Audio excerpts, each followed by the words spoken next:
Well, these boys have been with us since they started the company, and that goes back to when we started KOKE FM. About the same time. They've been growing like crazy. Most of their customers, so many of them, they're all coming from the KOKE FM family.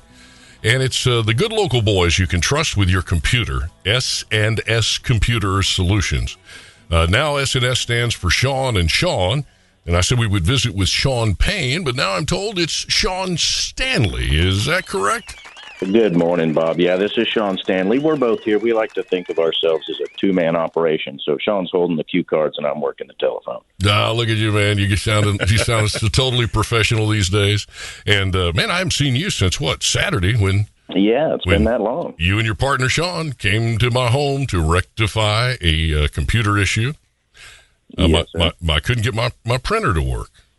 And so, Sean comes in and he goes in there and he says, well, Bob, if you look here, it says, your printer has been paused. And I said, no, Sean, I'm not that dumb.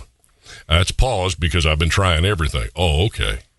So then Sean goes into it, lickety-split, boom, boom, boom. That thing is, printing like a Chinese child working in the slave mines. I don't know, but was that probably inappropriate? Yeah, I'm sorry. Pretty much. Well, maybe a little bit. Yeah. Well, they work them hard. Computers, Bob. Yeah, I got that. It was built by them, so.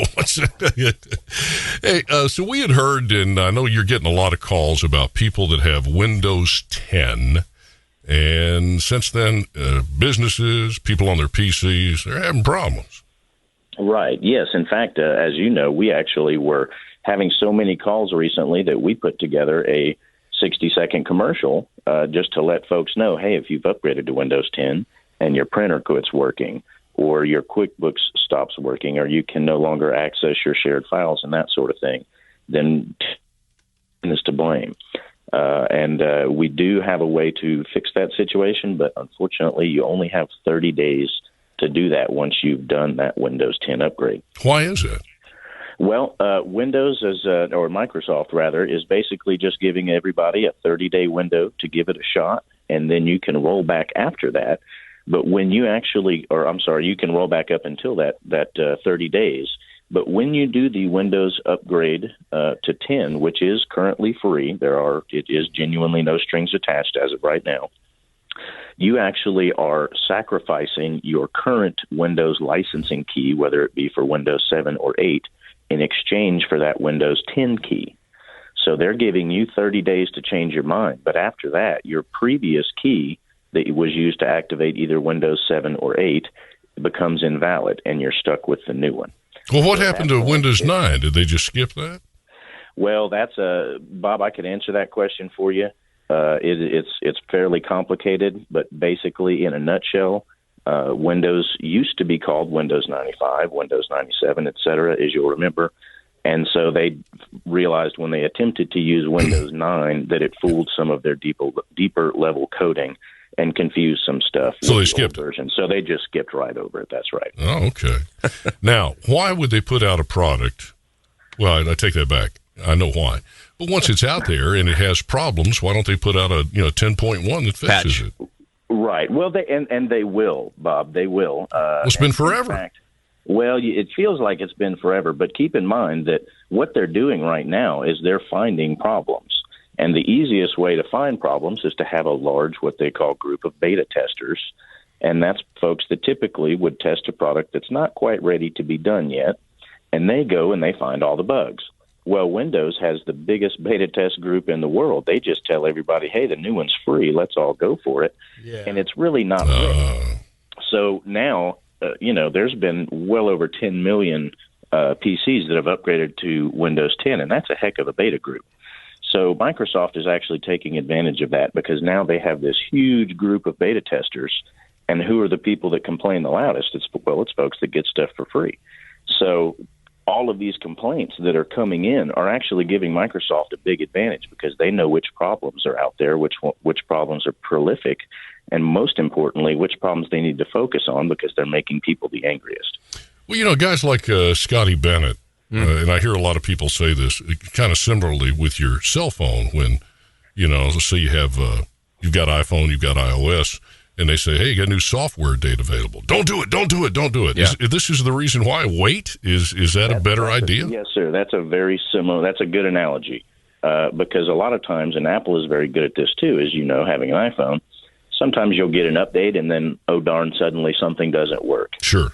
Like your calendar will crash every time you try to open it, or that sort of thing. But Apple is very good at identifying those things, and they'll usually toss another update out right away. Point one that fixes bugs for ABCD. Yeah, exactly correct. Now Microsoft does their bug fixes and updates on a weekly schedule. Tuesdays, so right? Tuesday, yeah. Right? Tuesday we call Patch Tuesday, because every Tuesday Windows says, here's all the little things that we've fixed this week, and they come down through your Windows updates. And that's why it's important to keep those Windows updates turned on and going, because they fix things that, little bugs and things that bother you throughout the day. So based on what you're seeing, you would you tell people to roll back for a while? Correct. Yeah, and not only that, Windows 10 has some advantages. Don't get me wrong; it's not evil and it's not the devil. And under the right circumstances, Windows 10 actually has some great benefits. It has advanced graphics options and all sorts of things that are good for game players and video editors and music recorders and things like that. However, all the little bits and pieces that are in your 5-year-old computer are not necessarily tested and up to snuff to work for Windows 10. So when you take an old machine and you upgrade it to the newest, latest, and greatest operating system, you have a much greater chance of having those little bugs and problems and issues like the printer's not working, et cetera. As I mentioned, I also have Apple, and I'm easily confused on this stuff. And I thought, well, that's my problem, because I've got this new El Capitan 1.0, I think it is. It looks like 10. And I've got tons of problems. So they're not any better, huh? Well, it's actually, in your case, a similar situation. Because when you moved to El Capitan, which on your Apple computer is operating system OS X 10, they call it OS X, and you're on 10.11. And part of your printer issues that you were having is that your driver, the little program that tells your computer how to talk to the printer, was only up to 10.9. So your operating system had outpaced the software that controlled your printer. So in your situation, it's basically the same thing has happened. You've done an operating system update, which goes beyond the capability of your little peripheral devices. So we actually had to go in there and roll back to an older, outdated driver that actually performed better. When people like our listeners and their business are having problems and they call you, your company, S&S, what percentage of them are really simple? Just ballpark, and what percentage is, well, yeah, your driver crashed or you've got a virus? How's it working mostly for you when people have problems? When people have problems just in general, it's a smorgasbord of things from hardware not working all the way up to, sometimes the user will make an error that, they go in and change a setting or try to troubleshoot something themselves and end up doing a little more damage. But, overall, I would say the biggest problem that we have just day to day is really unrelated to the Windows 10 incident, as we are calling it now. Just a lot of that happening all of a sudden. Yeah, well, very good. Well, and that's why we went down this path. Is we see, because Windows 10 is starting to force itself onto machines, we're starting to see that this is becoming an epidemic, and we're trying to kind of educate folks that if you do get stuck with Windows 10, you can give us a call and we can help you out if you do it quickly enough and just avoid the whole headache overall. Well, if you don't have a teenager in your household and you're going to have a problem with your computer, we want to recommend these folks right here, obviously. Been with us since day one. We use them all the time. S&S Computer Solutions. You find them on the web at s-scomputing.com, or, you can Google it, S&S. Used to be Sean and Stan, but we lost Stan, unfortunately, last year. And now it is Sean and Sean. Sean and Sean, easy. But you got plenty. We keep you got more folks around there on the wall, and we like to think he's still here with us, Bob. And your tech crew has grown too. That's correct. Yeah, we've hired some new people on here to help cover the workload. You're doing such a good job getting our message out.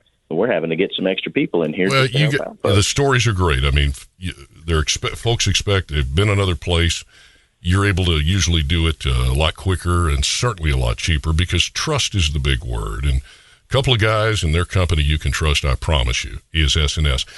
You can take your computer to them. They're out on Arrow Point, which is off of Whitestone. You'll find that on the interwebs there. But they can come to you. They can pick it up. They can fix it right there. Your business, your house. They help folks by phone all the time, and heard more stories this weekend about the folks you've helped that had given up from other places or couldn't afford it any other way. Going to you, right. They could make it happen. Well, Sean. Can for everybody. Yeah, thanks for your visit to my home early on Saturday morning, by the way. Yeah, well, you're very welcome, Bob. You know we like to always come and visit you, whether something's broken or not. Well, there'll always be something broken, but thank you for that. All right. Sean Stanley, thank you, buddy. 8 minutes till 9. Again, if you'd like to know more, just go to s-scomputing.com.